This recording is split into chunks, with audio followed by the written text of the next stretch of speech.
कर्ण खरा कोण होता? दाजी पणशीकर. प्रकरण 6. कर्णाला ब्रह्मास्त्र का नाकारले? आचार्य द्रोणांच्या विद्यालयात कौरव पांडवांबरोबर देशोदेशीचे अनेक राजपुत्र शिक्षण घेत होते. त्यात कर्णही आचार्यांजवळ धनुर्विद्या शिकत होता. सर्व विद्यार्थ्यात अर्जुन हा आचार्यांचा अंतरंग शिष्य होता. अर्जुनाने आपल्या सदाचरणाने व सेवाभावी वृत्तीने आचार्यांची मर्जी संपादन केली होती. त्यामुळेच धनुर्वेदातील श्रेष्ठतम असे सर्वसंहारक ब्रह्मास्त्र आचार्यांनी फक्त अर्जुनालाच शिकविले होते.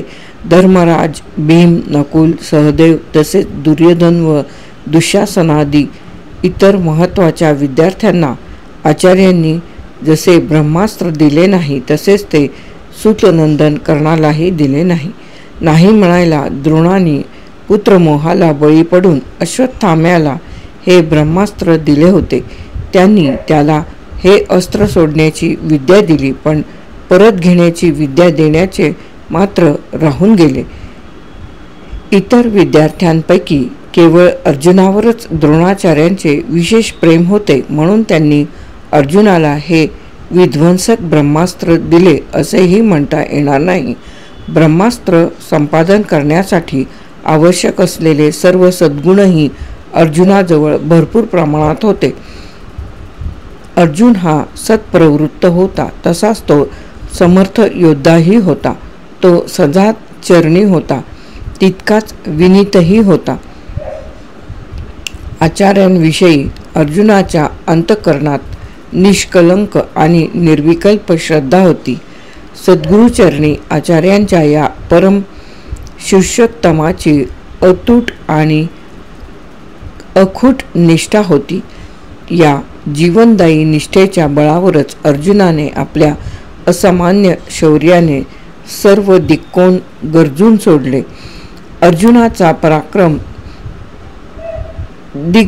दिगंताला दिगडमूड करणारा, त्याचे शौर्य गांडीव धनुष्याच्या टणत्कारानेच केवळ शत्रू सैन्याचा दळभार दोलाचलित करणारा, त्याचा दुर्दांत आवेश, त्याचे धनुर्विद्येतील प्रावीण्य पाहूनच त्याला ब्रह्मास्त्रासारखे आचार्य निष्ठेचे पारितोषिक मिळाले. अर्जुनाच्या निष्ठेत पर्याय नाही, म्हणून प्रतारणाही नाही. अर्जुनापेक्षा कर्ण मोठा आणि तोही आचार्यांचा शिष्य, परंतु स्वभावतःच अत्यंत हीन वृत्तीचा असलेला कर्ण हा आपल्या विद्यादात्या गुरुबद्दल सद्भाव बाळगीत नाही. दुर्योधनाने पांडवांविरुद्ध केलेल्या दुष्टकृत्यातील भागीदार होऊन तो कारस्थाने करतो आणि इतके करूनही कर्णाला मात्र आचार्यांकडून ब्रह्मास्त्र हवे आहे. तेही अर्जुनाला मिळाले म्हणूनच हवे आहे, कारण कर्ण हा अर्जुनाला आपला हाडवैरीच समजत असतो. तेव्हा जे जे अस्त्र अर्जुनाजवळ आहे ते आपल्याला मिळालेच पाहिजे, असा कर्णाचा रोखठोक हिशोब आहे. श्रद्धा, निष्ठा या शब्दांना कर्णाच्या लेखी काडीचीही किंमत नव्हती. संयम, सदाचार, नम्रता, गुरुभाव इत्यादी गुणांचा लवलेशही कर्णाजवळ नव्हता. तरीही तो आचार्य द्रोणांजवळ जाऊन त्यांच्याकडे ब्रह्मास्त्राची मागणी करीत आहे. नम्रतेचे साभिनय दर्शन. आचार्यांना कर्ण म्हणतो, युद्धात अर्जुनाशी समकक्ष तुल्यबळ ठरावे अशी माझी इच्छा आहे. तेव्हा आपण मला ब्रह्मास्त्र प्रयोग व उपसंहारासह हे अस्त्र सोडण्याच्या व परत घेण्याच्या रहस्यासह शिकवावे. एवढेच बोलून कर्ण थांबला नाही. वस्तुतः ब्रह्मास्त्र हे मागून मिळणारे अस्त्र नव्हे हे कर्णाला माहीत होते. न मागता स्वतःहून आचार्यांनी हे अस्त्र आपल्याला दिले नाही. त्या अर्थी आपण आचार्यांना मनोभावे सेवा करून प्रसन्न केलेले नाही, हेही कर्णाला कळलेले असणार.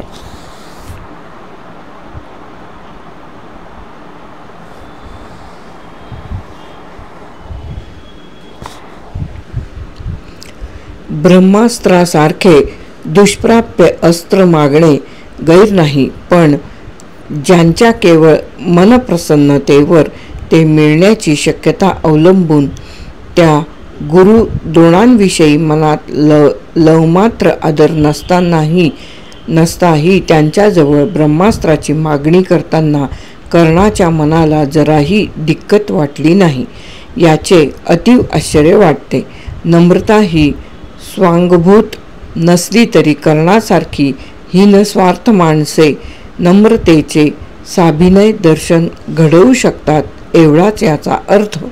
ब्रह्मास्त्राची मागणी करून आचार्यांना कर्ण म्हणतो, आपण पुत्र व शिष्य यांच्याकडे सारख्या दृष्टीने पाहता. मीही आपलाच शिष्य आहे. माझ्या ज्ञानात न्यूनता राहिली असे जाणकारांनी म्हणता कामा नये. शांतीपर्वातील 2ऱ्या अध्यायातील 11व्या श्लोकात कर्णाने आपण अकृतास्त्र असता नये ही जी अपेक्षा आचार्यांजवळ व्यक्त केली आहे, त्यावरून कोणाला असे वाटेल की कर्ण हा विद्यावंत व्हावे म्हणून किती तळमळत होता. परंतु पुढच्या 12व्या श्लोकात महाभारतकारांनी कर्णाच्या स्वभावावर स्वच्छ प्रकाश टाकला आहे.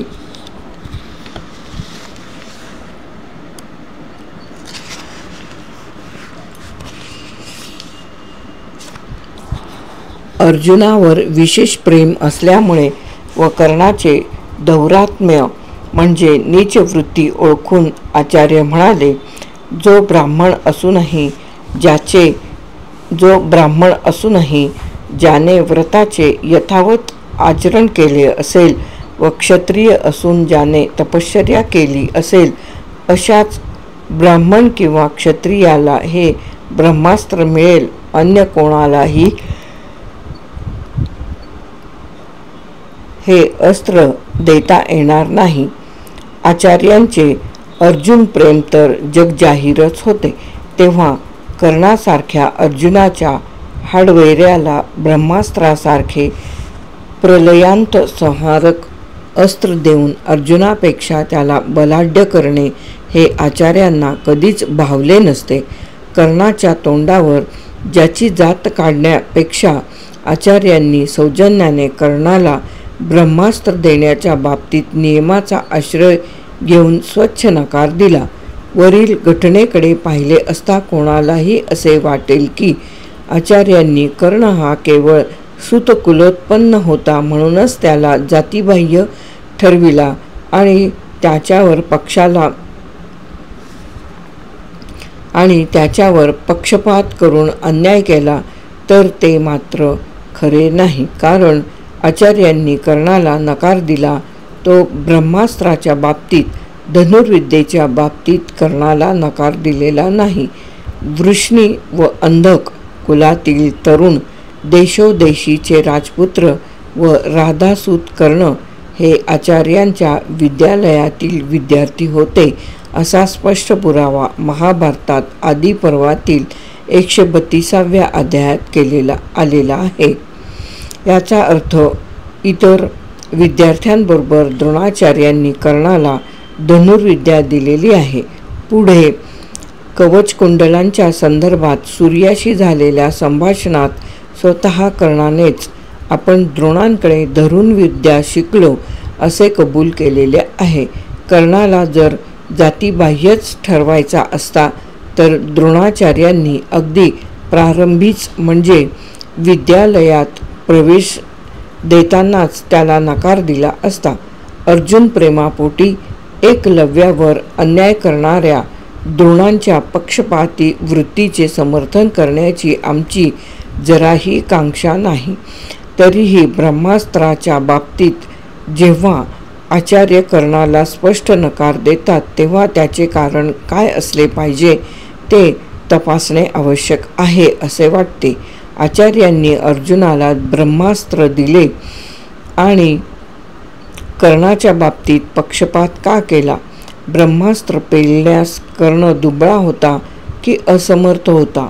युधिष्ठिर, भीम, दुर्योधन, दुःशासन हे बिनीचे वीरही ज्या अर्थी आचार्यांजवळचे ब्रह्मास्त्र स्वतःसाठी मागत नाहीत आणि हे सर्व कौरव पांडव क्षत्रिय असूनही आचार्यही या सर्वांना वगळून फक्त अर्जुनालाच ब्रह्मास्त्र देतात आणि तरीही कर्ण आचार्यांजवळ ब्रह्मास्त्र मागण्याचे धाडस का होईना पण करतो, त्या अर्थी ते अस्त्र पेलण्यास तो स्वतः तर समर्थ असलाच पाहिजे.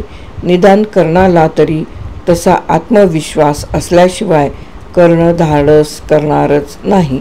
शिवाय कर्ण जर या अस्त्रासाठी मुळात अपात्र असता तर आचार्यांनी त्याच्या दुर्बलतेवरच नेमके बोट ठेवून त्याला नकार दिला असता. पण कर्णाने आपले कौशल्य शस्त्रास्त्र प्रदर्शनात अर्जुनाच्या तोडीस तोड असल्याचे यापूर्वीच सिद्ध केलेले होते. त्यामुळे त्याच्या सामर्थ्याविषयी शंका व्यक्त करण्यास आचार्यांना जागा नव्हती आणि म्हणूनच आचार्य नियमांचा दंडक पुढे करून कर्णाला वाटेला लावतात. आचार्यांचा घातक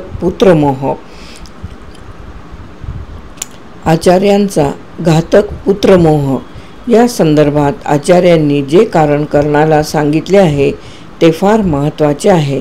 केवळ सूतपुत्राला ब्रह्मास्त्र देऊ नये असा नियम नसून ब्राह्मण व क्षत्रिय असूनही जर कोणी आचारधर्म निष्ठेने पालन करीत नसेल व जो संयमी व तपस्वी नसेल त्याला हे जगद्भक्षक अस्त्र देऊ नये हा प्रधान नियम होता.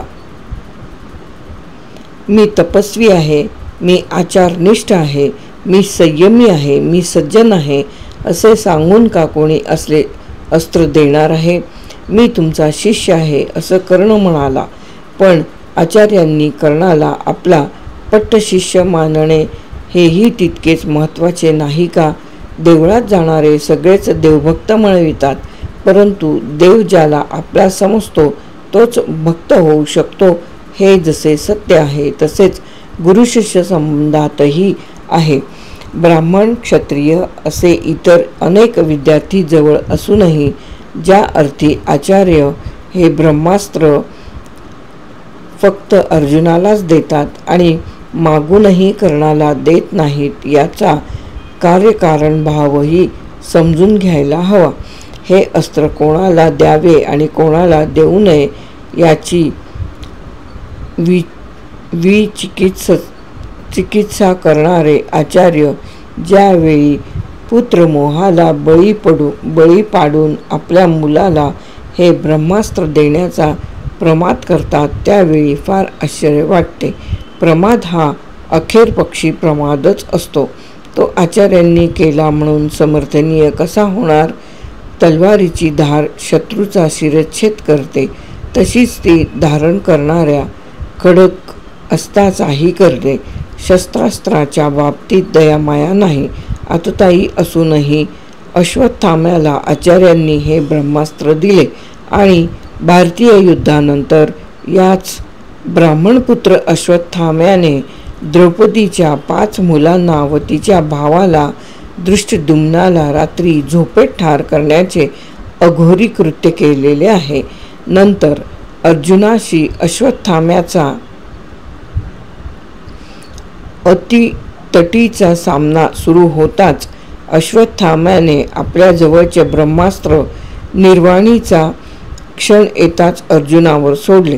त्या अस्त्राचा प्रतिकार करण्यासाठी अर्जुनाने आपल्या जवळचे ब्रह्मास्त्र सोडताच युद्धभूमीवर प्रचंड विश्वदाहक अग्निप्रलय होऊ लागला. शेवटी व्यास महर्षींनी दोघांनीही आपापली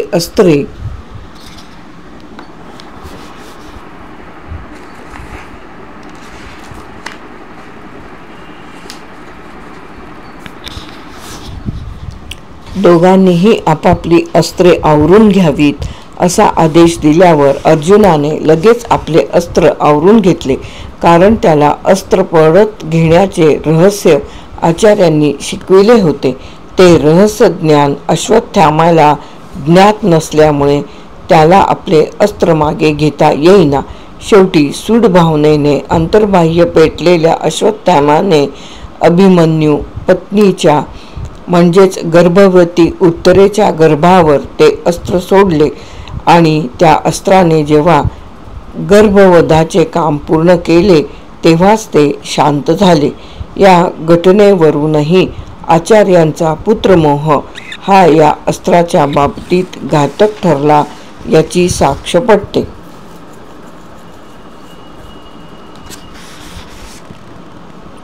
आणि अविचारी, आततायी, संतापी व दुर्बल मनाच्या ब्रह्मोत्कुलोत्पन्न अश्वत्थाम्याजवळ ब्रह्मास्त्रासारखे दिव्यास्त्र असूनही अश्वत्थामा हा समस्त ब्राह्मण वर्गालाच नव्हे तर माणुसकीलाच काळीमा फासणारा एक कुलकलंक व आततायी पुरुष म्हणून महाभारतात सदैव निंद्य ठरला. विद्या मग ती कोणतीही असो, सत्पात्री का द्यावयाची आणि कुपात्री का देऊ नये याचे स्पष्टीकरण व्हावे म्हणूनच अश्वत्थाम्याची कथा थोडी विस्ताराने सांगितली.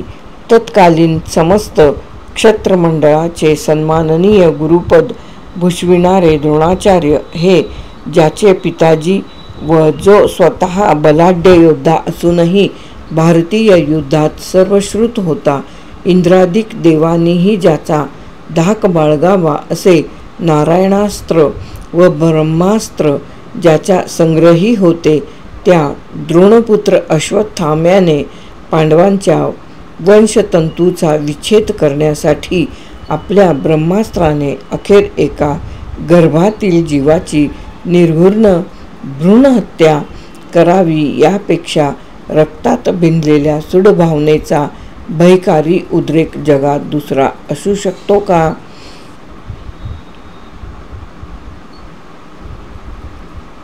अर्जुनाच्या सद्गुणाचा विजय. यावरून हे लक्षात येईल की ब्रह्मास्त्र हे कोणालाही देण्याचे अस्त्र नव्हे. अष्टोप्रहर अर्जुनाच्या घातासाठी आपली शक्ती बुद्धी वेचणाऱ्या मत्सरी विवेकभ्रष्ट अत्यंत संतापी उन्मत्त नीच कर्णाला तो क्षात्रकुलोत्पन्न असता तरीही आचार्यांनी ते अस्त्र दिलेच नसते. ब्राह्मण आणि क्षत्रियाला हे अस्त्र शिकविता येते हे जे कारण त्यांनी कर्णाला सांगितले ते ब्रह्मास्त्र कर्णाला द्यायचे नव्हते म्हणून कर्णानेही ब्रह्मास्त्राची मागणी केली, ती सुद्धा अर्जुनाशी बरोबरी करता यावी म्हणूनच. म्हणजे हेच ब्रह्मास्त्र जर आचार्यांनी अर्जुनाला शिकवले नसते तर मग त्याची कर्णालाही तशी जरुरी भासली नसती. धनुर्विद्येत परिपूर्णता यावी म्हणून सातत्याने अभ्यास आणि परिश्रम करणारा अर्जुन कैलासावर जाऊन भगवान श्रीशंकरांकडून पाशुपतास्त्र संपादन करतो. या पाशुपतास्त्राच्या प्राप्तीचे अर्जुनाचे उद्दिष्ट केवळ कर्णाला ठार करावे इतके क्षुद्र नाही. पाशुपतास्त्राच्या प्राप्तीसाठी अर्जुन कैलासावर आला म्हणून त्याची कसोटी घेतल्याशिवाय श्रीशंकरांनीही अर्जुनाला आपले पाशुपतास्त्र दिलेले नाही. असले ज्वालाग्राही अस्त्र मिळाल्याबरोबर अर्जुनानेही कर्णाला ठार करण्याची लगेच प्रतिज्ञाही केलेली नाही. आपली धनुर्विद्या सर्वा परिपूर्ण असावी त्यासाठी क्षणशः आणि कणशः विद्येची माधुकरी मागावी आणि जगातील सर्वश्रेष्ठ व अजिंक्य असे धनुर्धर व्हावे अशी अर्जुनाची सर्वोच्च कांक्षा आहे. विद्यावंत होऊन विद्येचे पांग फेडून पूर्वजांचे व आपलेही कर्तृत्व दिगंत विश्रांत करावे म्हणून अर्जुन सातत्याने प्रयत्नशील आहे आणि कर्ण त्याला सर्वत्र चराचरातच पांडव आणि विशेषतः अर्जुन दिसतो आहे. त्याच्या घातासाठी कर्ण सततोद्योगीही आहे, जेणेकरून पांडवांना वेदना होतील, त्यांचे हालहाल होतील, यातनेने ते होरपळतील त्यासाठी हा चांडाळ चौकडीचा म्होरक्या माणुसकीच्या स्मशानात अहोरात्र तळमळतो आहे. बंधुद्वेषाच्या सरणावर स्वतःच्या कुबुद्धीची राळ ओतून चिता भडकावू पाहत आहे. ब्रह्मास्त्रासारखे विश्वग्रासी अस्त्र पेलण्याची क्षमता अंगी असूनही कर्णाची सारी सारी मनशक्ती नीच निकृष्ट व निर्घृण कृत्यातच खर्च झाली आणि हा राधासूत कर्ण अखिल मानवतेचा कायमचाच गळफास ठरला. अर्जुनाच्या घातासाठी सतत चिंतन करण्याच्या परिणामाचीच कर्ण आचार्यांकडे ब्रह्मास्त्र मागण्याचे धाडस करतो. कर्णाजवळ जर धूर्तपणा असता तर त्याने कोणालाही न कळत द्रोणांचे गुरु परशुरामांकडे जाऊन ब्रह्मास्त्र संपादन केले असते आणि या प्रकरणात गरजू कोण, ब्रह्मास्त्र संपन्न आचार्य की ब्रह्मास्त्र शून्य कर्ण? ज्यांच्या जवळून विद्या हस्तगत करावयाची त्या पितृतुल्य आचार्य द्रोणांच्या विषयी अंशमात्रही श्रद्धाभाव मनात नसताना त्यांच्याकडून ब्रह्मास्त्राची प्राप्ती व्हावी, तीही त्यांच्याच कृपेने व्हावी अशी अपेक्षा कर्ण करतो नव्हे तर ती बोलूनही दाखवतो. या कर्णाच्या स्वार्थी निर्लज्जपणाला इतिहासात तरी तोड नाही. आचार्यनिष्ठ ब्राह्मण आणि तपस्वी क्षत्रिय असेल त्यालाच हे अस्त्र शिकता येते असे आचार्यांनी उत्तर देताच कर्ण तात्काळ अंतर्मुख का होत नाही? ब्राह्मणांनीच आचारनिष्ठ असावे आणि इतरांनी दुराचारीच असले पाहिजे असा नियम तर नव्हता. मग कर्ण स्वतःच्या दुराचरणाचा मागोवा का घेत नाही? पांडवांच्या उत्कर्षामुळे सतत जळणारा हा कर्ण स्वतःच्या निंद्य दुष्कृत्यामुळे मनोमानसी दुःखी कष्टी होऊन पश्चात्तापाने अंतर्यामी जळत का नाही? बरे, क्षत्रियत्व लाभले नाही म्हणावे तर हा सूर्यभक्त म्हणून पाठ तापेपर्यंत सूर्याची उपासना तपश्चर्या करतोच आहे आणि तरीही आचार्य कर्णाला ब्रह्मास्त्र देण्याच्या बाबतीत नकार देतात. हा गुरुद्रोही कर्ण मोठ्या जिद्दीने आचार्यांचे गुरु परशुराम यांच्याकडे ब्रह्मास्त्र प्राप्तीसाठी निघून गेला.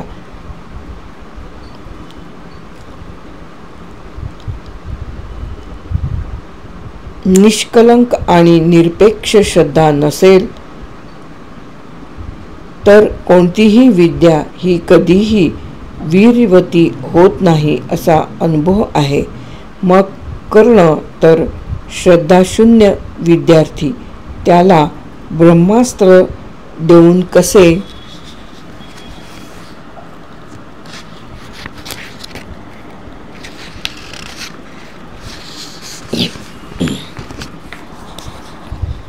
कसे चालेल? कर्ण हा स्पर्धक होता तर अर्जुन हा साधक होता. एक मनस्वी होता तर एक तपस्वी होता.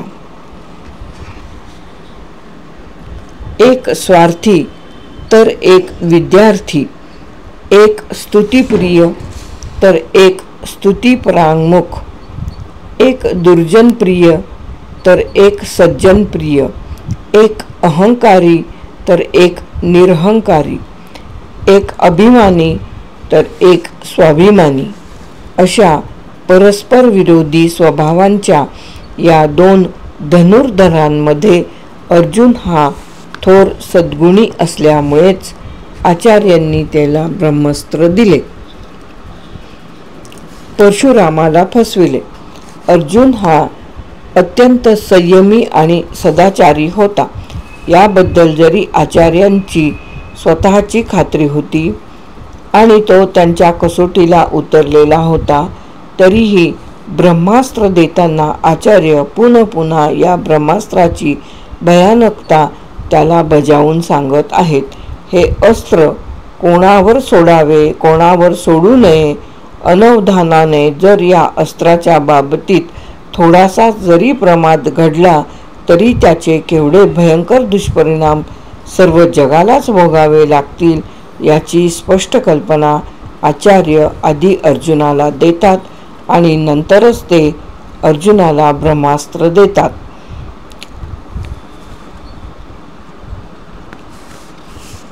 अर्जुन हा कितीही सुस्वभावी असला तरी तोही एक अखेर माणूसच आहे. माणूस म्हटला की तो स्खलनशीलच असायचा. त्यामुळे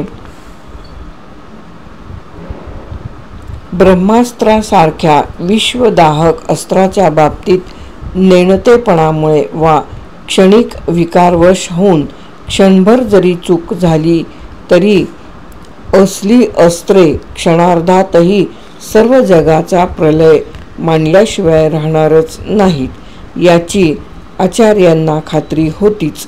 म्हणूनच अर्जुन संयमी असूनही आचार्य या अस्त्राचे महत्त्व वारंवार त्याला पटवून देतात. अर्जुनासारख्या सत्प्रवृत्त आणि सत्शिष्यालाही जिथे ज्या अस्त्राच्या बाबतीत वारंवार समज द्यावी लागते तिथे ज्याच्या धमनीतूनही मत्सराचे दुष्ट प्रवृत्तीचे लोट वाहत आहेत त्या कर्णाला हे अस्त्र आचार्य देतीलच कसे.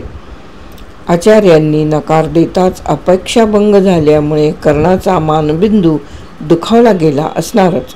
तरीही कर्ण स्वस्थ बसला नाहीच. आचार्यांनी नकार दिला तरी काही हरकत नाही. आपण त्यांच्या गुरुकडे म्हणजे परशुरामाकडे जाऊन ब्रह्मास्त्र संपादन करावे अशी महत्त्वाकांक्षा त्याच्या मनात निर्माण झाली. रक्तगत बिनलेला अर्जुन द्वेष कर्णाला स्वस्थ बसू देईना. परशुरामाकडे जाण्याचा निर्णय झाला तरी प्रश्नचिन्ह होतेच. कारण आपण सूतपुत्र असल्याचे परशुरामाला कळलेच तर तेही आपल्याला ब्रह्मास्त्र देणार नाहीत याची खात्री कर्णाला होतीच. ब्रह्मास्त्र मिळाले नाही तर अर्जुन आपल्यापेक्षा वरचढ ठरणार. तेव्हा काय करावे असा पेच कर्णापुढे पडला. विकारातून विनाशाकडे झेपावणारा हा कर्ण अखेर आत्यंतिक द्वेषाच्या उत्कट चिंतनापायी आपल्या गुरुशी असत्य भाषण करायलाही तयार झाला. महेंद्र पर्वतावरील परशुरामाच्या आश्रमात कर्ण येऊन पोचला. महाभारतकालीन गुरुशिष्य संबंध लक्षात घेतले तर शिष्यत्व करण्यापूर्वी शिष्याने आपले कुलगोत्र प्रथम सांगावयाचे असते अशी पद्धत होती. कर्ण आश्रमात येताच परशुरामाने नित्याच्या सवयीप्रमाणे त्याला त्याचे गोत्र विचारले असता कर्णाने परशुरामाला बेधडक खोटे सांगून त्याला फसविले आणि आश्रमात प्रवेश मिळवला. मी भार्गव गोत्री ब्राह्मण आहे असे कर्णाने स्वतः सूतपुत्र असूनही परशुरामाला खोटे सांगितले. कर्ण कोण, कोणाचा मुलगा, त्याचा स्वभाव व त्याचे खानदान, त्याचा आश्रमात येण्याचा अंतस्थ उद्देश याची काहीच कल्पना नसल्यामुळे परशुरामानेही कर्णाला तो आपल्याच भार्गव गोत्रातील आहे असे समजून आश्रमात ठेवून घेतले.